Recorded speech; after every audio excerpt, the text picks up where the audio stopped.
ยังมีพระอาจารย์สมปรศรีประเสริฐเพิ่นก็ได้สืบต่อหอยตีนหอยมือพ่อแม่ครูบาอาจารย์บ่ได้ลืบซาดประมาทคุณได้เคารพนับถือบุญคุณพ่อแม่ครูบาอาจารย์ผู้อยู่ก่อนเฮ็ดบุญหาตามโอกาสอันควรสิ่งใดเพิ่นสร้างไว้แล้วกับปัวแปลงรักษาให้ดี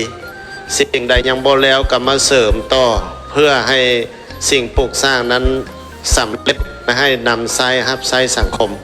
นั่นก็คือศาลาโฮงธรรมหลังนี้น้องมันทาบูชากมานอมองค์เอกจอมมิ่งมหาบารมีเจติยาบรมวงศ์ลำนอแก้วคำมิ่งแมนสะพัญโยต่างมาลานอใบเอิงโซอินทาพุ่มมาสาการอมดีถวยเทวาลงมาจุติถวายชีวีหากสาธาตุโยฮอดเดือนสามกันคำเพื่องคูณทรัพย์สมบูรณ์พูนพลพูนทวี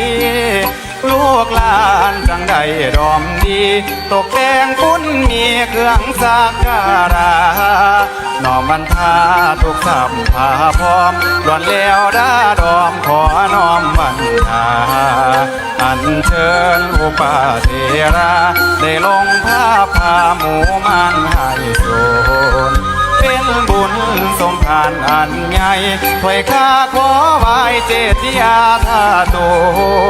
เมืองพลได้เหืองได้หุงศรัทธาทั้งปวงขอย่อวังเสียงต่างมาลา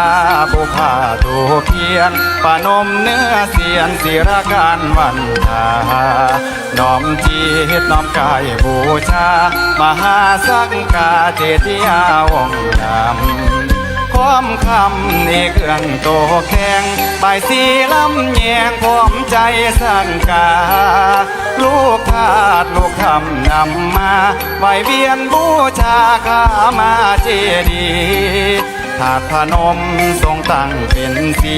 กุราธานีเมืองธรรมเมืองทองตามคันลองเคยแต่งสันล้วนแล้วสู้อันสุภาษีพร้อมสู่มวลโมนาคาบาดาลก็ทรงสักการบูชาธาตุอินพรหมยมยักษ์นาภูเทวาจ้าตุมาเทพทิพย์สถานทรงไว้ใจในการนี้นั้นพร้อมทั้งสักการบูชาธาตุพนมในสถานสถิตแดนพรหมก็ล้วนชื่นสมแสส่องเสพงานไม่สากผู้เป็นหลักใจข้าจัดพวงไทยให้มาลายให้สูญเจ้าอันสามก็ส่งเพิ่มพูนปกปักคำจุนโคตมาศาสดาองค์หนึ่งทักขินนาราธาเป็นเจ้าพระยาปกครองชาติใหญ่เหล่ากำแพงจันนอกบ่ห่างไกลสถิตอยู่ในเวียงวังอารามองค์ทรงสหัสสารธาเหล่าหมู่สักการษาเบื้องในข้าตุโยพระธาตุองค์ใหญ่ปกปักบ่ให้ภัยผ่านภัยลีองค์สามบนพื้นพระทพีตั้งสายนาทีบ่มีภัยผ่านองค์กังยังทิพย์วิมานสะเทียนสถานบ่ได้ห่างไกลกังเลื่อมให้งามผ่องใสมหาธาตุใหญ่บ่ลมเจดีย์ธาตุโยพนมวังสีสักการวันดีสีมงคลแม่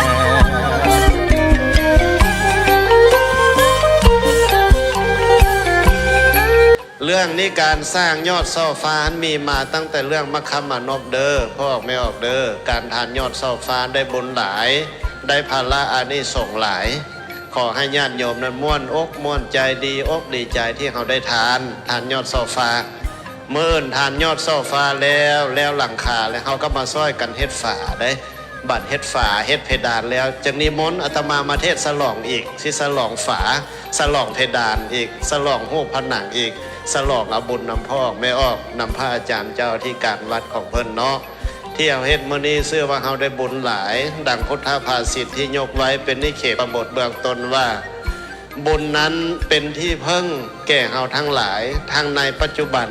และในภพอย่างยิ่งคือภายหน้าคืออนาคต เพราะฉะนั้นเฮาทั้งหลายจงเป็นผู้บ่ประมาทในบุญจงพร้อมกันสร้างบุญเถิดแล้วเฮาจะได้มนุษย์สมบัติสวรรค์สมบัติตราบต่อเท่าถึงพระนิพพานสมบัติบุญกุศลนั้นนำพาคนให้สูงไปเรื่อยๆนำพาคนให้มีความสุขและสำเร็จผลดังปรารถนาดังนี้